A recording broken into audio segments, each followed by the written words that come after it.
Hello and welcome to the round 16 review for AFL Fantasy. It is George from Fantasy Take TV, and today we'll discuss how we went, what our trades were, and what our trades are going into round 17. So just 17 rounds to go. So I think for me, it's not so much about money anymore. It's just topping up my lesser premiums, or so-called premiums, some of them, and getting them to top 22 players. Or best 18. Sorry, no, best 22. Best 22. I don't know why I'm saying 18. So, looking forward to doing that this week. But a few decisions to make, few premiums I want to get rid of. Not really sure who, but I'll get into that soon. But I'll go through the team. I'll go through our ranks. So, 2,366 went up from, I want to say about 150 spots. So, no chance for a hat, unfortunately. Too many mistakes. Bringing in Zorko, bringing in Bailey Smith was really bad. Bringing Heaney early for 750, really disastrous move. Other than that, I think our starting team, didn't start Sicily, started Justin McInerney, started Steele and Tuke Miller, and I didn't really understand how bad of a move that was until just looking at how many players were outperforming their price this year. So it's a good lesson for next year. So all those things probably are why I'm not top 200, and now I'm in this spot here, which is not terrible, but lessons for next year and hopefully improve from there. So score was okay. A few massive ones out there. No Sinclair this week. No Brayshaw. No Merritt, who was cheap. A lot of people picked up on. So it is what it is. But yeah, Doherty a bit disappointing. Hopefully bounces back. He was a bit sore during the week apparently, but I think has played on the Friday or Thursday this week. I can't remember which one, but then plays Sunday, so we'll get an extended break. So hopefully that does him some good. Dawson shouldn't have played forward, but would have gone a lot better. But in the fourth quarter, but very happy with him. So he's been a great get, and I think he's a top 3 defender. He's just outstanding. Jack Crisp salvaged a good score. That's fine. He's been good for us. So he's dropped a bit of money. We paid 800 for him earlier in the year, and now he's back down 800. But I think he's still top 6, so he's alright. 87 last 3. Not great, but he can bounce back. Sure, 84. I want a bit more from him, but I think he's one we get rid of for Stewart. You need to get Stewart and Sinclair in, I don't know, rounds probably 21-ish, hopefully, but with 4 rounds to go, we'll see how we go.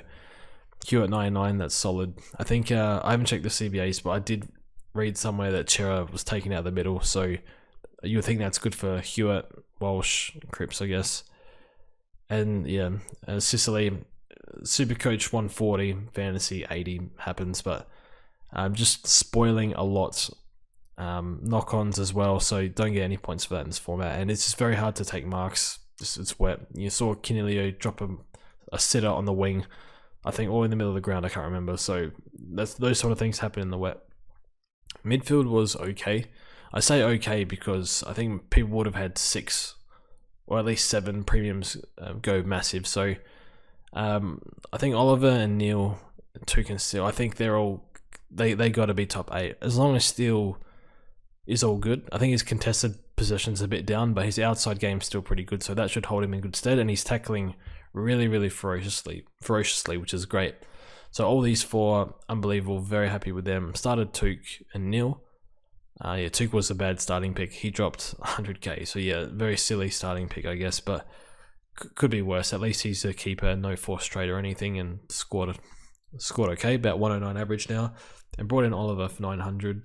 I thought it was a bit much, but I didn't expect him to go this well. So I think he's top 3 mid with Neil and Laird. I think maybe Steele can make a charge. So I'm very happy with them.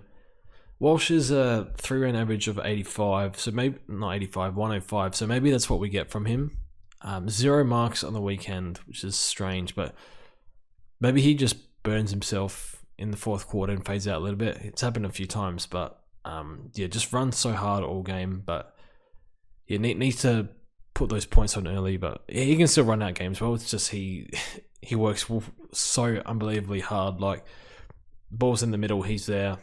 It's kicked forward, and he's already at the contest within like a few seconds. Whereas his opponent's lagging behind him. So yeah, works so hard. So yeah, love Sammy, but Yeah, I don't think he's top 8. I think he's like 10th or 11th or something. Even Petrarca, I have searched here. He can probably go top 8 from here on out, depending on how he goes. But yeah, it's fine. I think okay with Sam Walsh. Could be worse. Josh Kelly 124 in the wet was good.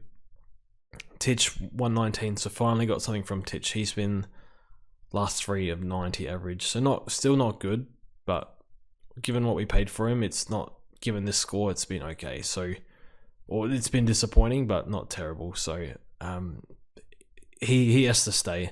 We got other issues, unfortunately. Paddy Cripps 86. I'm sick of this pick. 30 touches, 86. Yeah, I'm sick of this pick. So I probably get rid of him, but still got other bad players to get rid of. And then the ruck line, pretty poor. So a lot of people would have gone to Sean Darcy, even a Rob. Rob is solid. So against no Luke Jackson or Gawn, but we had Wits. He just looks, watching him off the ball, it's not good. And I guess it's not knocking the guy. He's had a great year, but coming off the ACL, you can't expect him to cover, I don't know, the same amount of ground as like a Rob or a Darcy Cameron, for example. We're really good around the ground. So his around the ground stuff is no good at all. And yeah, well, his off the ball stuff needs a bit of work, but yeah, off the ACL, he's been phenomenal for being off an ACL. But it's, yeah, need to get out of this pick ASAP. And then DC copped an injury, so he will go the week Grundy comes in, I think. Just in case a few people hold and cop like a 70 or 80 score, whereas we can jump on like an English or a Gawn or something. And then the forward line, so Dunkley, we vice-captained. That was a stuff up. We could have, take your pick. Would have been better. Apart from Walsh and Cripps, everyone would have been better, but whatever. Cogs was fantastic in the wet. Bont solid. Parker faded out, but that's fine. Brody was good. I didn't see this poor game, but I saw Rosie on 10 at quarter time and about 20 at half time or something, so he must have had a good, caught the last 10 minutes. He was working really, really hard, so salvaged a good score. And yeah, bench was solid, so a lot of 60 plus scores on the bench, which is great. So our trades were, got rid of Saligo, got rid of him early, so he made 30k, 27k, so not great, but I needed to fund Jack Steele, so that's whatever. So I brought in Bedendo, get that one right. So it's interesting because what happened was I did a live stream with JD and Anno, and I forgot my trades to fix things up, because this is supposed to be CES or Cheetahs. And we were supposed to take the VC off Dunkley and put it on somebody else. I can't remember who. Yeah, I think I would have VC'd Steele into Oliver or something, and probably would have taken Steele anyway. So not the worst, but yeah, got a bit lucky. Forgot to reverse it, and then brought in Steele. Was very happy with, for Jackson Haitley, full-time wingman. I don't know. So it is what it is. I think he can score 90. In an inside role, but he's a wingman now apparently, so the hell do I know what the hell they're doing with him, ruining his career. So that's the team, and then we'll get to our trades for this week. So what we're going to do is we're going to go Mead out for 190k, so I could go for Jace Burgoyne. I didn't watch the game, but apparently he was okay. But it does kind of lock our forward line with no DPP, which I don't love. Well, we can fix that in like next week, but get rid of Mead. I think Butters is coming back in, so maybe he gets dropped. I don't know. But he's been okay. So for him to come back and make money, a bit of a fluke. So we take it and run. And then getting rid of Paddy Cripps, had enough of him for Laird. So Laird is just killing us every week. 3-round average 130, 5-round average 125. Hawthorn this week, we saw the Giants, the whole lot of them went 110, 120, or 120 actually. Yeah, 118, Kelly 120, Torrano 120, all against Hawthorn's midfield. Hawthorn's midfield is not very good, so I want to get Laird in for this game, and he's just, if I don't get him this week, I'm going to have to pay $1 million for him, so just gonna pay it, not too fussed. I know it's better to get players when they're off a few downish games and drop a bit, but I think he continues this 120 plus run. So get Laird in. VC and C, let's have a look. Just check the fixture here. Round 17, I think you got a VC Oliver into Laird. Yeah, VC Oliver, didn't even look that hard. So VC Oliver, C Laird. So going forward, I think go through a few players. Get rid of this filter.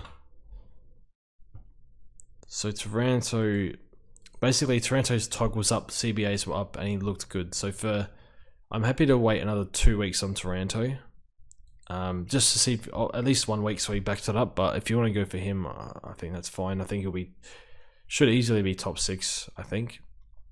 So need to get Taranto in for Rosie. And then I think what next week we need to do, Wits needs to piss off for either Gawn or English. So I think both should be back. Gawn, yes, but possibly English, so we'll see. So I think, yeah, next to get Taranto here and Gawn or English there.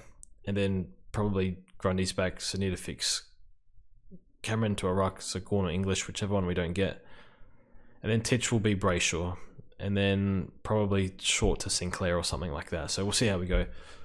So yeah, that's the team for this week. Yeah, those are the trades. I do think I should get rid of Wits before Cripps, but I want Laird. I love the Crowies. Love watching Laird. It's annoying watching them, watching them not owning him. So hopefully Wits puts in one decent one before we flick him. So yep, thanks for watching, and we'll see you guys next time.